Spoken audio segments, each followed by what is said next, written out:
بسم اللہ الرحمن الرحیم۔ محترم سامعین، ناظرین و ویورز، السلام علیکم ورحمۃ اللہ وبرکاتہ۔ امید ہے اب اللہ تعالیٰ کے فضل و کرم سے خیریت سے ہوں گے۔ اللہ تعالیٰ آپ کو، آپ کے اہل خانہ کو ہمیشہ اپنی حفظ و امان میں رکھے، آمین۔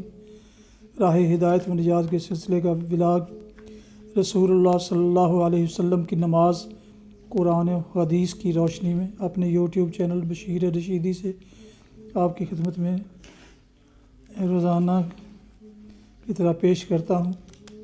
اگر آپ نے اس چینل کو ابھی تک سبسکرائب نہیں کیا تو پلیز سبسکرائب کر لیں اور بیل آئیکن کو ضرور پریس کیجیے گا تاکہ آنے والے ایسے روحانی اور قرآنی ولاگ جو سراسر باعث خیر، باعث برکت اور باعث ثواب ہیں وہ آپ تک اور دوستوں تک باقاعدہ اور بر وقت پہنچتے رہیں۔ شروع کرتے ہیں رسول اللہ صلی اللہ علیہ وسلم کی نماز قرآن و حدیث کی روشنی میں۔ 5 نمازیں قرآن میں۔ 5 نمازوں کے سلسلے میں ارشاد باری تعالیٰ ہے: اقیم الصلاۃ لدلوک الشمس الی غسق اللیل وقرآن الفجر ان قرآن الفجر کان مشہودا ومن اللیل فتہجد بہ نافلۃ لک عسیٰ ان یبعثک ربک مقاما محمودا۔ آپ سورج کے ڈھلنے سے لے کر رات کی تاریکی تک نماز قائم کریں اور فجر کی نماز میں قرآن پڑھیں۔ بے شک فجر کی نماز کے قرآن پڑھنے میں فرشتے حاضر ہوتے ہیں، اور رات کے کچھ حصے میں تہجد کی نماز پڑھیں جو خصوصاً آپ کے لیے زیادہ ہے۔ ان قریب آپ کا رب آپ کو مقام محمود پر فائز کر دے گا۔ دلوک سے مراد سورج کا نصف النہار سے زائل ہونا ہے۔ الحضری نے کہا ہے کہ جب دلوک الشمس سے مراد زوال شمس سے لے کر غروب آفتاب کا وقت ہوگا تو اس میں ظہر اور عصر 2 نمازیں داخل ہوں گی۔ اس کے بعد فرمایا الی غسق اللیل، رات کے اندھیرے تک، اس میں مغرب اور عشاء کی 2 نمازیں داخل ہیں۔ پھر فرمایا وقرآن الفجر، اس میں فجر کی نماز آ گئی۔ اس طرح یہ آیت 5 نمازوں کو شامل کر گئی۔ مذکورہ بالا آیات میں فجر تا عشاء 5 نمازیں آ گئیں۔ فجر میں تلاوت قرآن اس لیے فرمایا گیا ہے کہ قرأت ایک رکن ہے اور کبھی جز سے کل تعبیر کیا جاتا ہے، جیسا کہ قرآن مجید میں نماز کو رکوع و سجود سے تعبیر کیا گیا ہے۔ رکوع کرو رکوع کرنے والوں کے ساتھ۔ اسلام کے نظام عبادات میں صرف اللہ تعالیٰ کو منانے اور اپنے گناہوں کو بخشوانے کا طریقہ ہی نہیں بتایا گیا، بلکہ جماعت کے ساتھ نماز ادا کرنے کے بہت سے فوائد و ثمرات بتائے گئے ہیں۔ اس سے معاشرتی، سیاسی، سماجی، اخلاقی اور دینی فوائد حاصل ہوتے ہیں۔ اللہ تعالیٰ نے سورہ بقرہ میں رکوع کرنے والوں کے ساتھ رکوع کرنے اور نماز ادا کرنے کا حکم دیا ہے۔ وَأَقِیمُوا الصَّلَاةَ وَآتُوا الزَّکَاةَ وَارْکَعُوا مَعَ الرَّاکِعِینَ، اور نماز قائم کرو اور زکوٰۃ ادا کرو اور رکوع کرنے والوں کے ساتھ رکوع کرو۔ اس کا معنی ہے نماز میں رکوع کرنا، خشوع و خضوع سے نماز ادا کرنا اور نماز ادا کرنے والوں کے ساتھ نماز ادا کرنا۔ یہاں خصوصیت کے ساتھ رکوع کرنے کا ذکر اس لیے فرمایا ہے کہ یہودیوں کے نماز میں رکوع شامل نہیں ہے۔ اس آیت میں بدنی اور مالی دونوں عبادتوں کو جمع کر دیا گیا ہے۔ نماز بدنی عبادت ہے اور زکوٰۃ مالی عبادت ہے۔ جماعت کی شرعی حیثیت۔ رکوع کرنے والوں کے ساتھ رکوع کرنے کا مطلب یہ ہے کہ جماعت کے ساتھ نماز ادا کرو۔ یہ امر یعنی حکم جو وجود میں کے لیے آیا ہے، اسی وجہ سے داؤد ظاہری، عطا، ابو ثور، حضرت ابن مسعود اور حضرت ابو موسیٰ اشعری رضی اللہ عنہما کے نزدیک جماعت کے ساتھ نماز پڑھنا فرض عین ہے۔ بعد نے جماعت کے ساتھ نماز ادا کرنے کو مردوں کے لیے سنت مؤکدہ جو واجب کے قریب ہے بھی لکھا ہے۔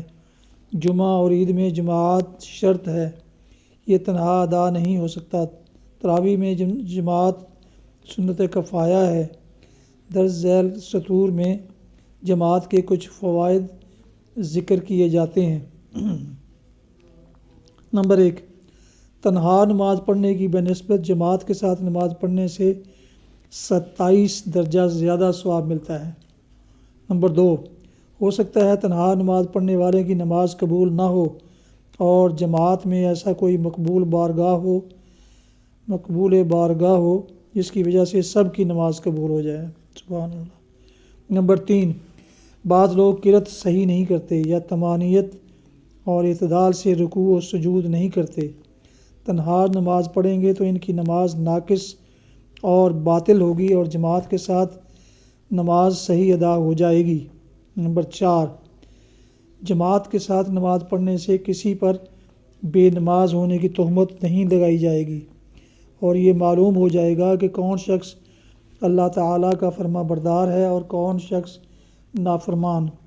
نمبر 5، اس سے مسلمانوں کی اجتماعی زندگی میں تقویت ملے گی اور وہ ایک دوسرے کے دکھ درد، صحت اور بیماری، خوشی اور غمی، خوشحالی اور افلاس پر مطلع ہو سکیں گے اور ایک دوسرے کے کام آنے کے مواقع میسر آئیں گے۔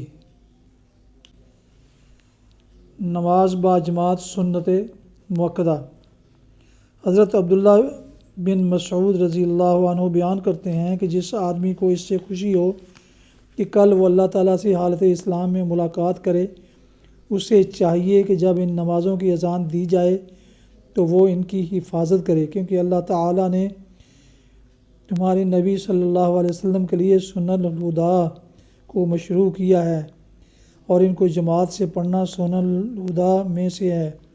اور اگر تم نے گھروں میں نماز پڑھی جیسا کہ فلاں تارک جماعت اپنے گھر میں نماز پڑھتا ہے تو تم اپنے نبی صلی اللہ علیہ وسلم کی سنت کو ترک کرو گے، اور اگر تم نے اپنے نبی کی سنت کو ترک کیا تو تم گمراہ ہو جاؤ گے۔ اس سے معلوم ہوا کہ جماعت کے ساتھ نماز ادا کرنا سنت مؤکدہ ہے۔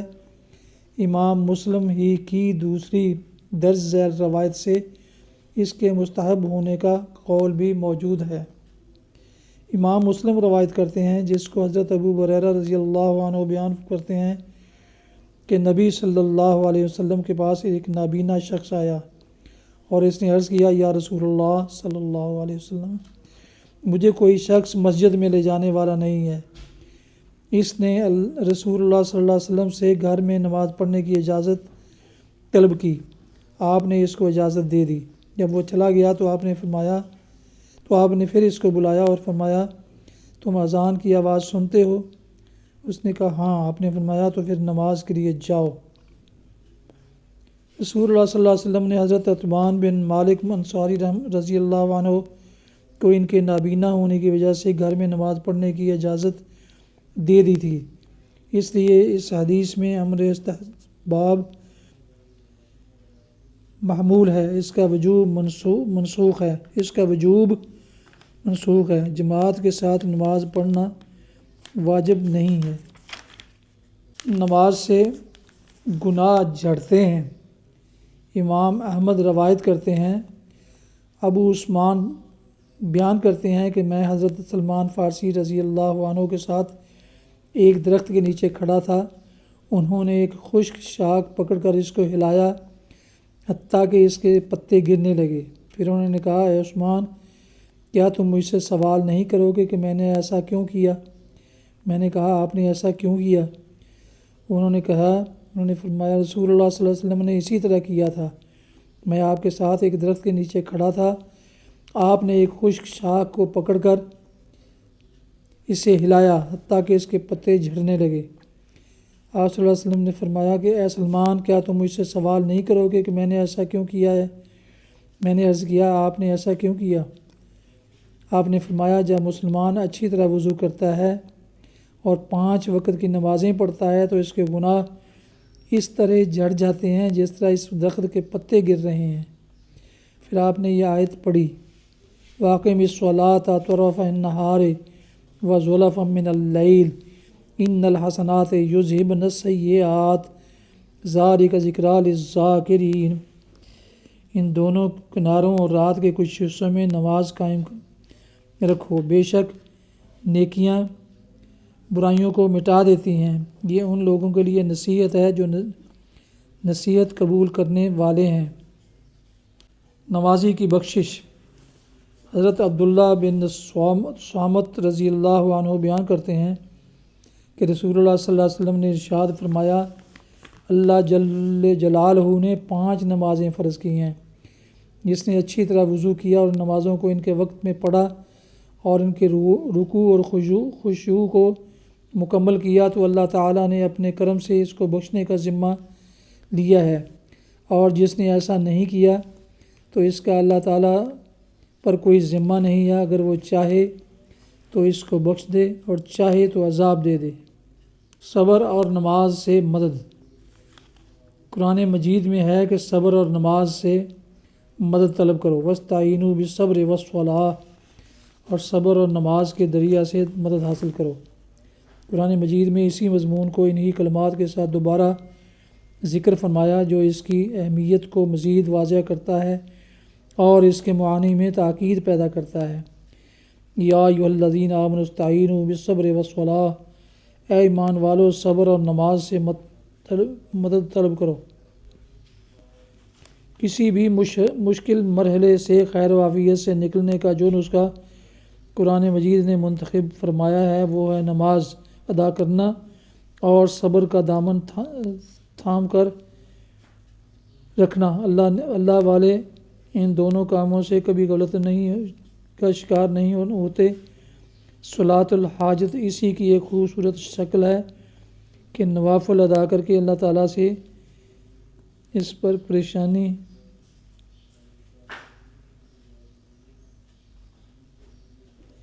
اللہ تعالیٰ سے اس پریشانی کو دور کرنے کی دعا کی جائے۔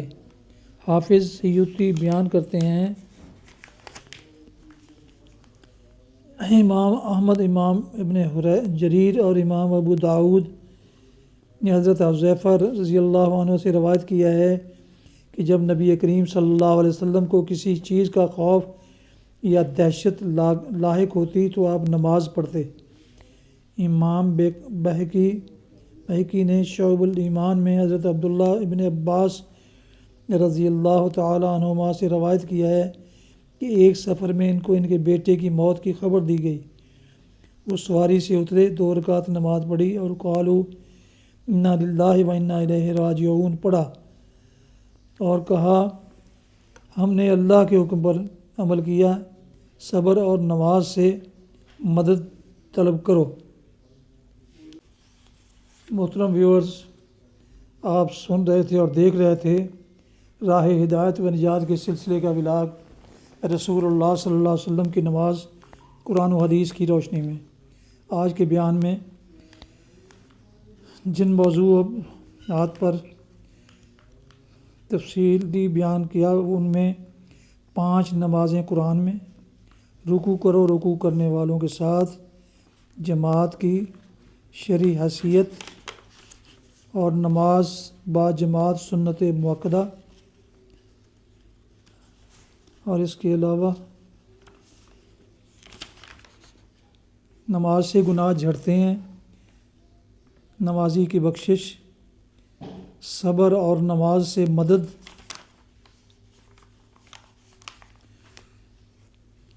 اللہ تعالی ہمیں ان اعمال پر، ان احکام پر عمل کرنے کی توفیق عطا فرمائے، آمین۔